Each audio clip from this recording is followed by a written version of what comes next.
এটা চলছিল ডিবেঞ্চারের একটা অঙ্ক বাকি ছিল, এই অঙ্কটা করে দিন। 7 নম্বর অঙ্কটা করাবো, 7 নম্বর অঙ্ক করানো নেই। বলছে x limited purchase assets of the book value of rupees 5 lakhs। X limited একটা অ্যাসেট কিনেছে 5 লাখ টাকা বুক ভ্যালুতে, এবং তার বদলে লাইবিলিটি নিয়েছে কত, 50,000 টাকার লাইবিলিটি নিয়েছে, বুঝিস তো। আবার বলছে x limited purchase assets, 5 lakh টাকার অ্যাসেট নিচ্ছে আর লাইবিলিটি নিচ্ছে 50,000 টাকা ফ্রম জেড লিমিটেড। তাহলে প্রথমে লিখে এটা জার্নাল করি। প্রথমে লিখতে হবে in the books of Z limited. প্রথমে লিখতে হবে in the books of Z limited journal.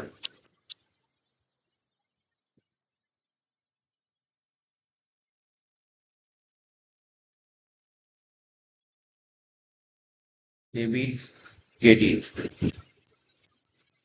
Particulars rupees ledger folio debit. কি কেন হচ্ছে, প্রথমে অ্যাসেট কিনছে তাই তো, লিখবো অ্যাসেট অ্যাকাউন্ট ডেবিট।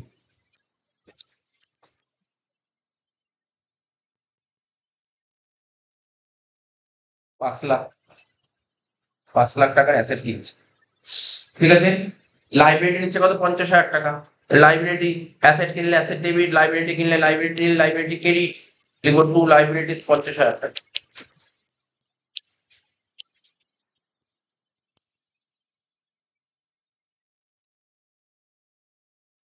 ঠিক আছে। পেমেন্ট করছি কত, 4,80,000 টাকা। ইয়ে বলছি ইট ওয়াজ এগ্রিড, আমি অ্যাসেট নিয়ে নিলাম না, তারপরে পেমেন্ট করতে হবে। পারচেস কনসিডারেশনকে বলা পেমেন্ট করা। কত পেমেন্ট করছি, 4,80,000 টাকা। তাহলে লিখবো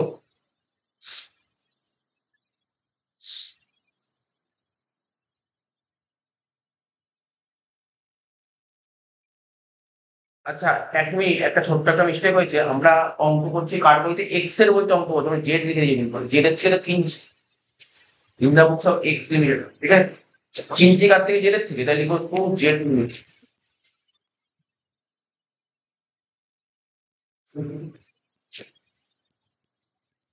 বোঝা গেল। অ্যাসেট কিনছি 5 লাখ, অ্যাসেট নিচ্ছি 5 লাখ টাকা, লাইবিলিটি নিচ্ছে 50,000 টাকা। অ্যাসেট নিলে অ্যাসেট ডেবিট, লাইবিলিটি ক্রেডিট, কিন্তু ওকে পেমেন্ট করবো কত, 4,80,000 টাকা। তাই লিখবো টু জেড লিমিটেড বলে 4,80,000। ঠিক আছে, উনি সিস্টেমটা বুঝতে হবে। 5 লাখ টাকার অ্যাসেট নিলাম আর 50,000 টাকার লাইবিলিটি নিলাম, তাহলে নেট অ্যাসেট নিয়েছি কত, 4.5 লাখ টাকা। 4.5 লাখ টাকা নিয়ে 4,80,000 দিয়েছি, তাহলে বেশি দিয়েছি না কম দিয়েছি, 30,000 টাকা বেশি। বেশি দিলে তখন তাকে বলে গুডউইল, গুডউইল হবে ডেবিট, অ্যাসেট ডেবিট দিকে লিখবো গুডউইল।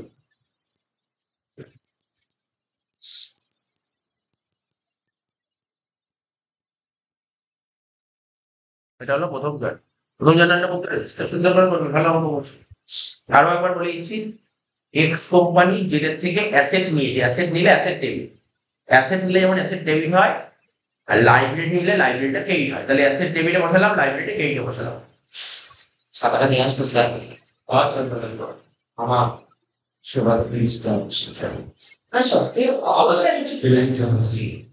অ্যাসেট নিলে অ্যাসেট ডেবিট হয় আর লাইবিলিটি নিলে লাইবিলিটিটা ক্রেডিট হয়, ঠিক আছে।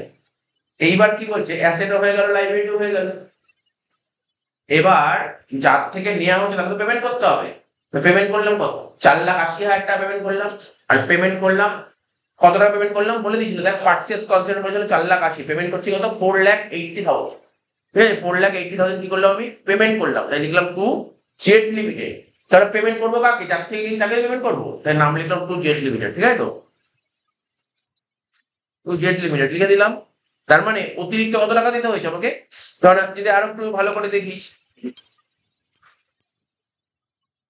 এই যে 5 লাখ টাকার অ্যাসেট নিয়েছি আর 50,000 টাকা লাইবিলিটি। তার মানে আমাকে যদি বলে নেট অ্যাসেট বের করার নিয়মটা কি, নেট অ্যাসেট, ওই নেট অ্যাসেট কাকে বলে, দেখ যত টাকা তুই অ্যাসেট নিলি আর যত টাকা লাইবিলিটি নিলি, অ্যাসেট থেকে লাইবিলিটি বাদ দিলে তাকে বলে নেট অ্যাসেট, ঠিক আছে। তাহলে অ্যাসেট ছিল 5 লাখ আর লাইবিলিটি ছিল 50,000, তাহলে নেট অ্যাসেট নিয়েছি কত, 4.5 লাখ টাকা। তো 4.5 লাখ টাকার অ্যাসেট নিয়েছি, সেগুলো পেমেন্ট করতে হবে। পেমেন্ট করলি কত, 4,80,000। তাহলে বেশি করলি না কম করলি, বেশি করলি, বেশি করলে তাকে গুডউইল বলি, গুডউইল তো ডেবিট হবে। এটা খুব ভালো এন্ট্রি, ঠিক আছে। এবার দেখ লাস্ট এন্ট্রি করবো, লাস্ট এন্ট্রি বুঝতে পারলি, এন্ট্রি পুরো করেছিস। আগের বছরই পরীক্ষা এসেছিল, অঙ্ক সুন্দর অঙ্ক দিয়েছিল। এত অব্দি হয়ে গেল তো?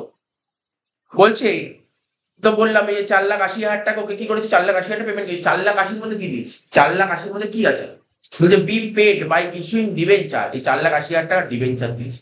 ঠিক আছে, এবার বলছে so the journal entries in the following cases if debenture issue, debenture যদি পারে ইস্যু করে তাহলে অ্যান্সার কি হবে, ডিবেঞ্চার যদি প্রিমিয়াম ইস্যু করে তাহলে কি হবে।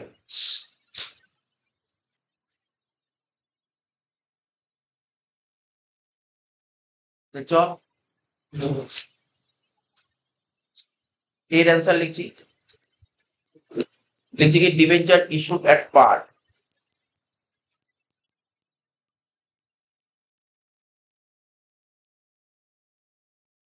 তাহলে জার্নাল কি হবে, কাকে পেমেন্ট করবো বল, জেড কে, লিখো জেড লিমিটেড অ্যাকাউন্ট ডেবিট 4,80,000 টাকা।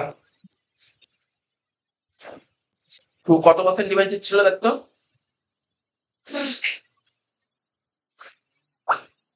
তো ডিবেঞ্চার ছিল কত পার্সেন্ট, কিছু বলেই তো ডিবেঞ্চার পার্সেন্ট দেখ, অন্যান্য অঙ্কে বলে দেয় ডিবেঞ্চার কত পার্সেন্টের ডিবেঞ্চার বলেনি, এলগো টু ডিবেঞ্চার অ্যাকাউন্ট কত হবে 4,80,000। তাহলে এই কেসে আমি কতগুলো ডিবেঞ্চার দিলাম দেখ ভালো করে দেখ, নিচে ওয়ার্কিংস করছে,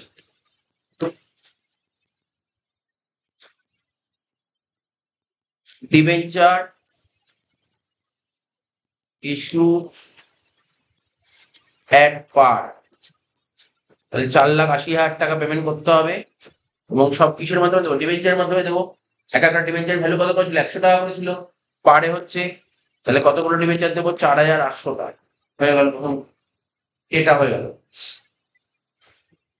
বিটা কি বলেছিল, ডিবেঞ্চার ইস্যুড অ্যাট 10% প্রিমিয়াম, তাহলে 4,80,000 ডিভাইড বাই কত 110, কত হচ্ছে তা ক্যালকুলেটর কর,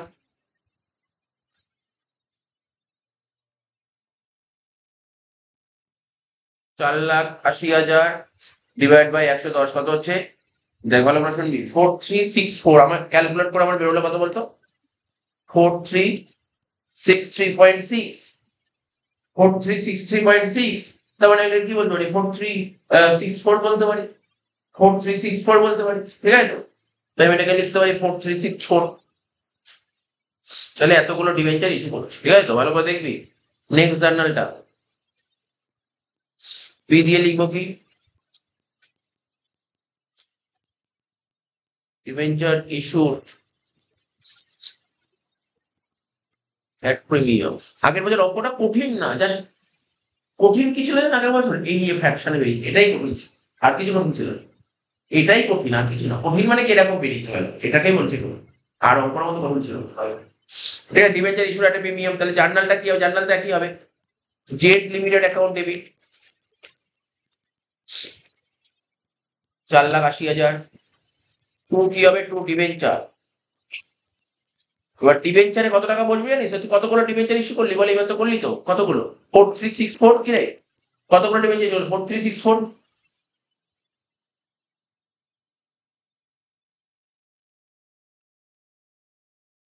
তাই তো 4364, একটা ডিবেঞ্চার দাম কত করে, 100 টাকা করে, তাহলে কত হচ্ছে 436400, তাহলে কত হচ্ছে বল, 4,36,400, তাহলে আরো তো শর্ট পড়ছে, আরো টাকা দিতে হবে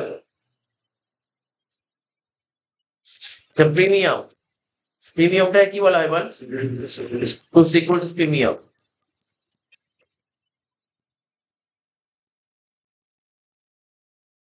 কত টাকা, 4364 ইন্টু কত করে, 10 টাকা করে, তার থেকে 4364 ইন্টু 10 কত হচ্ছে,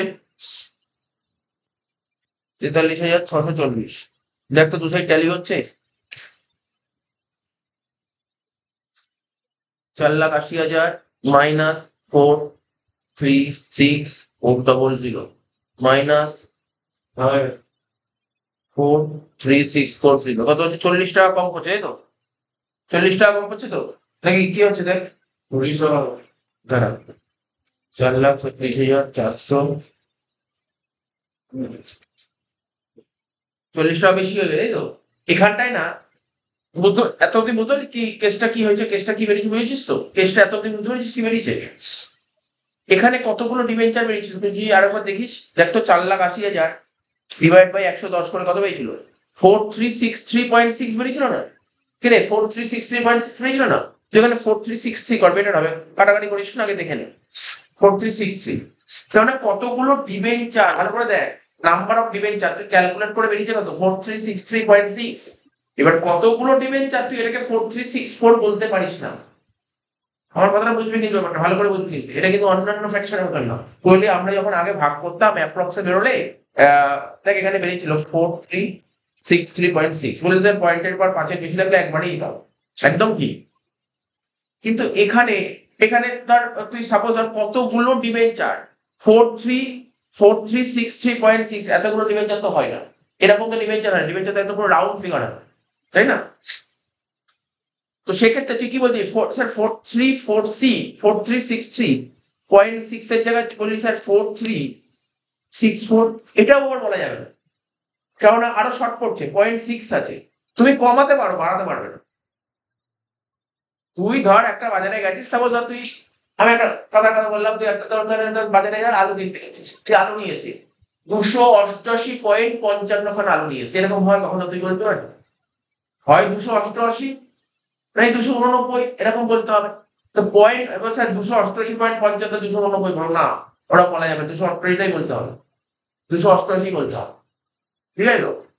তো এরকম ক্ষেত্রে নাম্বার অফ ডিবেঞ্চার ক্ষেত্রে এখানে 4363টাই বেটার হবে, 4363টা বেটার হবে। আমি বলেইছি কেন এরকম একটা লাইন বলেছিল ওরা কোশ্চেন, এরকম একটা লাইন বলেছিল, আমি বলে দিচ্ছি কি বলেছিল কোশ্চেন, আমি পরে বলে দিচ্ছি, পরে বুঝিয়েছি কি বলতে চেয়েছিল।